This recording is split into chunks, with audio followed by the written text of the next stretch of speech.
विरार के टोल नाके पर हमेशा से ही 47 रुपए की जगह लोगों से 50 रुपए वसूले जाते हैं। जब मुंबई के एक परिवार ने इसके खिलाफ आवाज उठाई और ज्यादा टोल देने से इनकार किया तो उन्हें जमकर पीटा गया। टोल नाकों से गुजरने वालों सावधान, वसूली के लिए यहां खड़ी है गुंडों की फौज। जबरन वसूले जाते हैं ज्यादा पैसे, आवाज उठाने वालों की होती है पिटाई। टोल नाका बना गुंडों का नाका।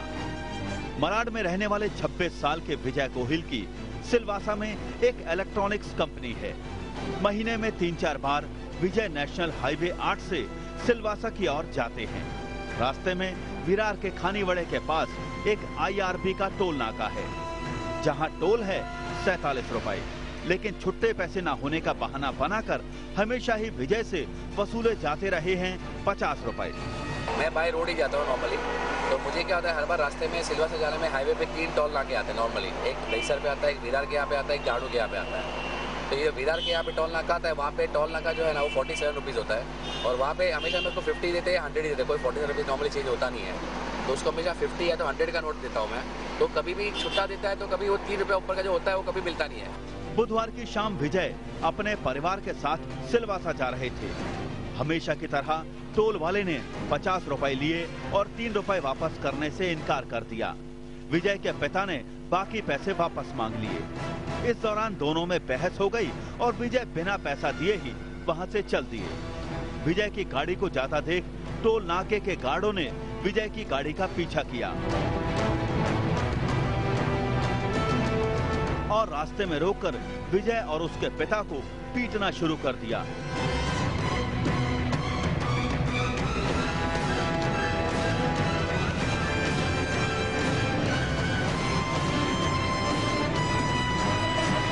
इस मारपीट में विजय के पिता की जांघ की हड्डी टूट गई, जो फिलहाल कोकिलाबेन अस्पताल में अपना इलाज करा रहे हैं। जैसे बाहर निकल के उसको मारना शुरू कर दिया। उसको बचाने के लिए फिर मैं भी बाहर निकला।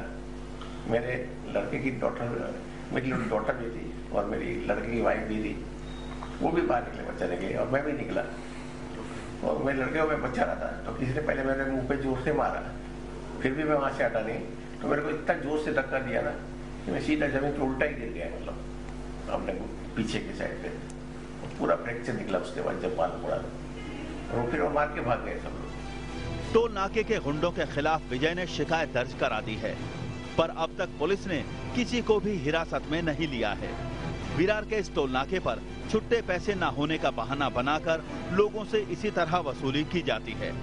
अब तक तो विजय इस शोषण को सहन करते रहे, लेकिन अब अपने पिता के साथ हुए हादसे के बाद उन्होंने IRB इंफ्रास्ट्रक्चर के खिलाफ आवाज उठाने की ठान ली है। Sachin guard, TV9। तो ये हाल है टोल नाके पर गुंडे गुंडागर्दी करते हैं। हमारे साथ इस वक्त 3 खास मेहमान हैं जिनके साथ ये घटना घटी। हमारे साथ इस वक्त मौजूद हैं विजय गोहिल, कोमल और रेखा गोहिल। विजय जी, सबसे पहले आप बताएं कि आखिर उस वक्त क्या कुछ हुआ था। एक बार फिर बताएं हमारे दर्शकों को कि आखिर कैसे एक बातचीत तू मैं तक पहुंच गई और बाद में आपकी गाड़ी का पीछा किया गया और आपको जमकर पीटा गया।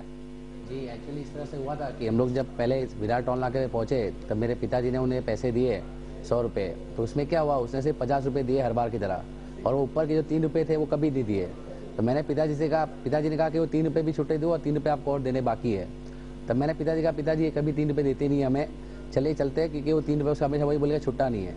तो पिताजी ने इस बार उनसे कहा कि नहीं, आपको 3 रुपये देने पड़ेंगे, ये हमारा हक बनता है वापस 3 रुपये लेने का, आप इस 3 रुपये से कैसे ले सकते हैं ज़्यादा। तब पिताजी ने उनसे थोड़ा पूछा और रिक्वेस्ट भी किया कि नहीं, आपको 3 रुपये देने चाहिए। तो उन्होंने कहा नहीं, आप गाड़ी या तो साइड में लगा लो या तो आप हमें छुट्टे दीजिए, हमारे पास 3 रुपये नहीं है करके। उन्होंने कहा कि देखिए आप गाड़ी साइड में लगा लीजिए, और उनको मालूम था कि उन्हें छुट्टे देने नहीं है, तो वो जान मुझे सिर्फ साइड में लगा के सिर्फ हमारा टाइम बिगाड़ना चाहते थे। और वो भी जानते कि रास्ते में नॉर्मली जाते हुए कोई अपना टाइम बिगाड़ता नहीं है इतना, क्योंकि सबको अपनी जगह पहुँचने की जल्दी होती है। लंबा ड्राइव होता है, कम से कम 3 घंटे का तो ड्राइव हो जाता है, तो कोई मतलब पहुँचना नहीं, सब लोग होता है कि नहीं चले निकल जाते करके जी। तो कोई 3 रुपये के लिए रुकता नहीं है, मतलब कोई बड़ी अमाउंट तो नहीं है एज अ लेमैन के लिए, लेकिन फिर भी मतलब कोई रुकता नहीं है। तो ऐसा हो गया। फिर पिताजी ने उनसे कहा, लेकिन पिताजी बहुत समझाने का ट्राई किया, लेकिन वो नहीं समझे। फिर पिताजी ने क्या कहा कि एक काम करो, आप मुझे पैसे वापस दो, 100 रुपये जो दिए मैं आपको छुट्टे पैसे देता हूँ।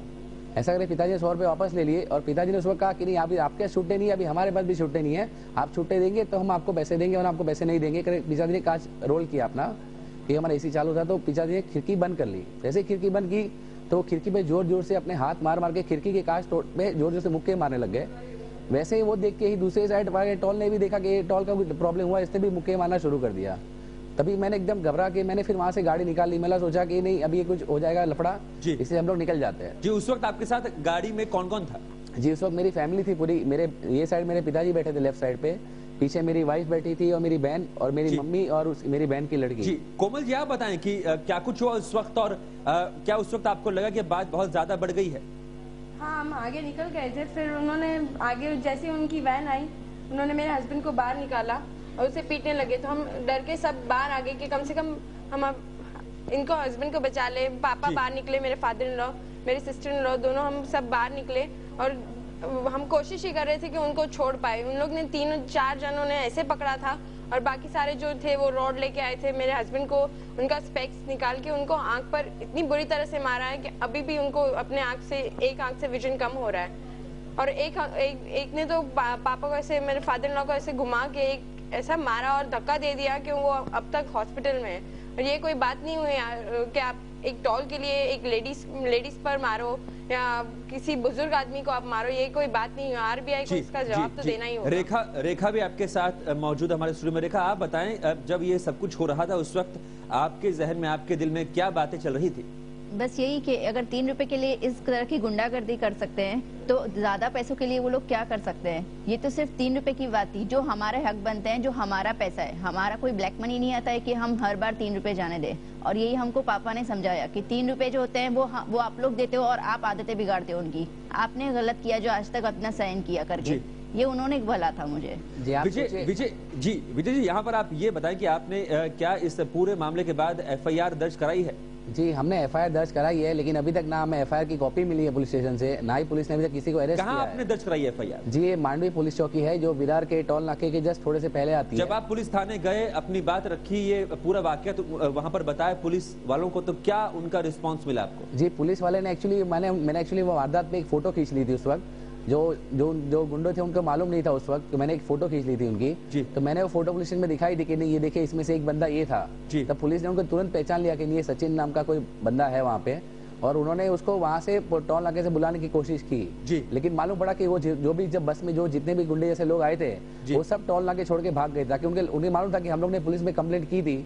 हमने स्पॉट पे से भी 100 पे डायल करके कंट्रोल गाड़ी बुलवाई थी वहीं पे, वही स्पॉट पे। तो वो लोग पहले ही वहां से रफू चक्कर हो चुके थे क्योंकि वो जानते थे अब यहाँ पुलिस आ जाएगी। लेकिन क्या पुलिस के आने के बाद उस टोल नाके पर जो टोल वसूलते हैं उनसे कुछ पुलिस ने पूछताछ की?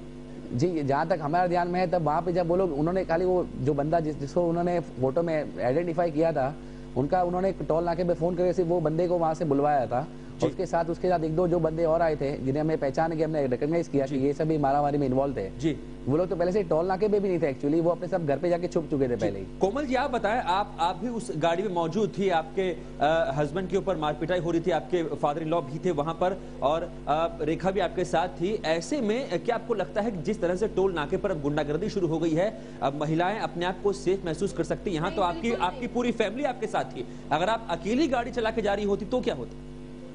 अब तो एक डर सा घुस गया, घर से बाहर भी निकले तो ऐसे डर लगता है कि अभी कोई आएगा और मारेगा। ये तो कोई बात ही नहीं हुई, अब तो घर से बाहर निकलना ही डर लगता है। इस तरह लेडीज को ऐसे करेंगे, मारते, बचाने के अपने हस्बैंड को बचाने जा रहे हैं, उनको तो कुछ कर ही नहीं रहे जी। तो वो ऐसे लेडीज पर भी हाथ उठा सकते हैं, तो उन लोग तो कुछ भी कर सकते हैं। कोमल जी आप लोग कहाँ रहते हैं वैसे? हम मलाड रहते हैं, रायजा जी। मलाड जब आप वापस पहुंचे इस पूरी घटना के बाद, क्या मलाड में भी किसी पुलिस थाने में आपने कोशिश की शिकायत दर्ज कराने की? नहीं, उस वक्त हम लोग जब पहुंचे एक्चुअली रात को तो इतनी लेट हो चुकी थी। हम लोग जब FIR और वहाँ पे लोकल भी हमने गवर्नमेंट में वहाँ पे जब मेडिकल टेस्ट वो सब करवाए थे, तो वो सब करके जब हम वापस मलाड आए तो हमने पहले पिताजी को हॉस्पिटल में दाखिल कराना ज्यादा जरूरी समझा। जी, रेखा यहाँ पर आपसे एक आखिरी सवाल। रेखा, आपको लगता है कि मुंबई पुलिस, महाराष्ट्र की पुलिस पूरी तरह से हिफाजत करती है आम नागरिकों की? जी नहीं, उनको इनफैक्ट उनको इस तरह का कुछ सिक्योरिटी देनी चाहिए, लेडीज हो या कोई भी हो। जरूरी नहीं है कि सिर्फ बात यहाँ लेडीज की है, लेडीज हो या सीनियर सिटीजन हो, छोटे बच्चे हो, कोई भी हो। आज हमारे साथ मेरी छोटी लड़की थी जो सिर्फ 7-8 साल की है, मेरे डैडी है वो 59 इयर्स के हैं, जी। फिर भी अगर उन पे इस तरह का हमला हो सकता है, अगर वो जो 3 रुपए जो उनको 3 रुपए को क्या मिसयूज करना था वो नहीं पता, पर 3 रुपए के लिए अगर वो लोग इस गुंडागर्दी पे उतर आए कि बड़े बड़े रॉड्स लेके, आयरन रॉड्स लेके आए जिससे हम लोग की जान को खतरा था, अगर ये सब अलाउड है, ये गवर्नमेंट ऐसे क्यों अलाउ करती है या इस तरह का परमिशन क्यों देती है IRB इंफ्रास्ट्रक्चर वालों को? आप तीनों का बेहद शुक्रिया, आप स्टूडियो आए, आपने अपनी बातें रखी। हम यही उम्मीद करते हैं कि आपकी इस शिकायत के बाद कोई न कोई कार्रवाई जरूर होगी। तो ये हैं टोल नाकों पर वो गुंडे जो आपसे ज्यादा पैसे तो वसूलते हैं लेकिन आपको आपका बकाया वापस नहीं करते और तब झगड़ा इतना बढ़ जाता है कि आपकी जान लेने पर आमदा हो जाते हैं।